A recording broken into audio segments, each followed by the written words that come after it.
You're raising expectations. Before I start, just a tip, if you have to speak in front of people like this, first, don't work all day and get yourself dehydrated. And second, drink a 9% IPA. And then certainly don't drink 2 of them. So I have no idea what I'm going to say. I have a scar on my thigh. That's probably not a good idea. Let me back up.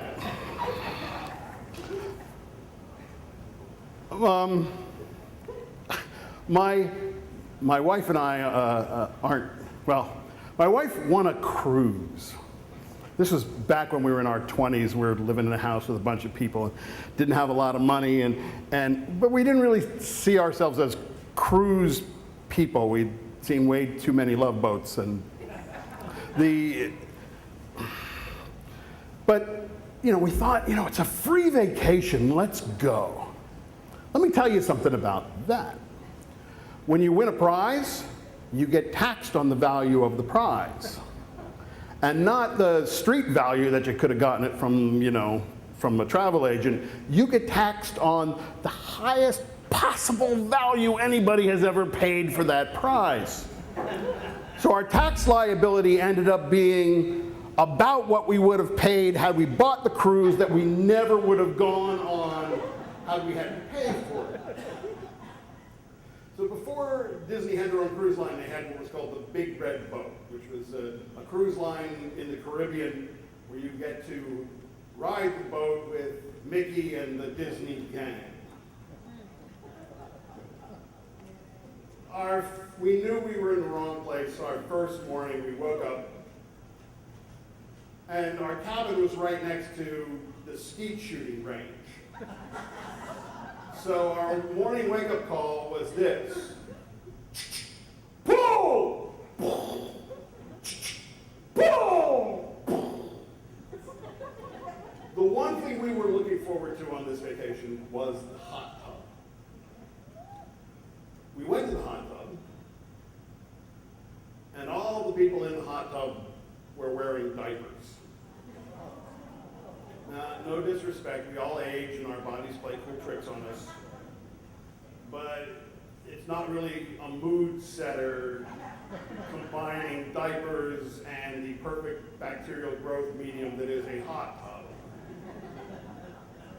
So the cruise is primarily targeted at grandparents and their grandkids, so all the entertainment is family friendly and kid focused. And the worst part of the whole trip was Mickey and the Disney gang. They were everywhere. And Donald Duck had taken a liking to my girlfriend, my wife, my then girlfriend. And whenever he would see her, he would grab her. The first time he grabbed her, she went, I think I just got felt up by Donald Duck. And being a guy, of course, I poo-pooed it. Come on, it's Donald Duck. He's a guy in a suit. He doesn't know what he's doing. Well, there's a saying, the first time's an accident, the second time's coincidence, the third time is ending action. The second time he ran into her, he started humping her with his big duck body. And I had to intervene and say, hey, tumble back off.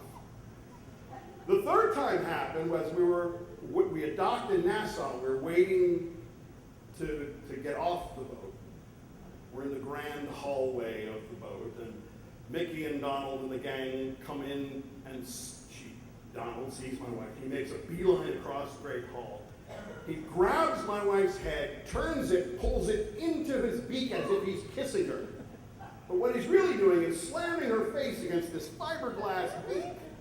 And then he pushes her back, and she ends up hitting this steel support beam, and she's hurt.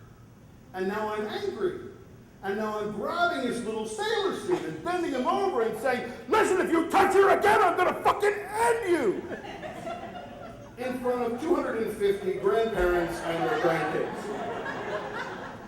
Get me the fuck off the Big Red Boat. In Nassau, you had three options: sightseeing, shopping, or beach. We said, does the beach have a bar? They said, yes. We said, get us to the beach. We ended up going there, and it's not a beach where they take you. It's not a beach on the ocean. It's on this thing, it's like a river. It's actually, I guess, a strait that connects the Caribbean side to the Atlantic side. But it's sand and water, so I don't give a fuck. So we lay out a blanket. My wife takes out her book. She's now in her happy place, reading a book on the beach. She's completely content. I get a little bored. So I decide I'm going to rent a kayak. Now when I say kayak, I'm being generous. This was a fiberglass tube that had been patched about a dozen times, so much so that the patches are actually heavier than the fiberglass, and the boat doesn't sit level, it sits to the side like this. And at some point it had two handles on it to lift it, and one of the handles had torn off, but they had brilliantly left the bolts sticking out of the kayak. I didn't care. I got on the water.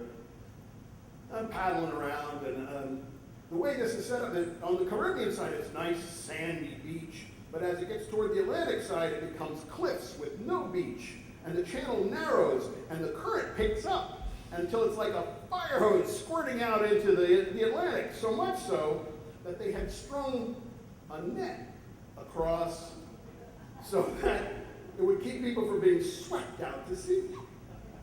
And I thought, okay, this is a good time to turn around, and that's when I made my mistake. I turned broadside to the current, and it rolled me. Held onto the boat handle, held onto the paddle. Tried to get up, this thing wouldn't level out. Kept rolling over. And I thought, okay, I need two hands. So I take the paddle, and I javelin it upstream, which gives me 15 seconds to grab the boat and get up on and catch the paddle. And I miss it. It rolls again. I catch the paddle. I throw it out. Rolls again. Catch the paddle. I can't raise my arm anymore. And that's when I notice I'm floating over the net. I am now headed toward the Atlantic.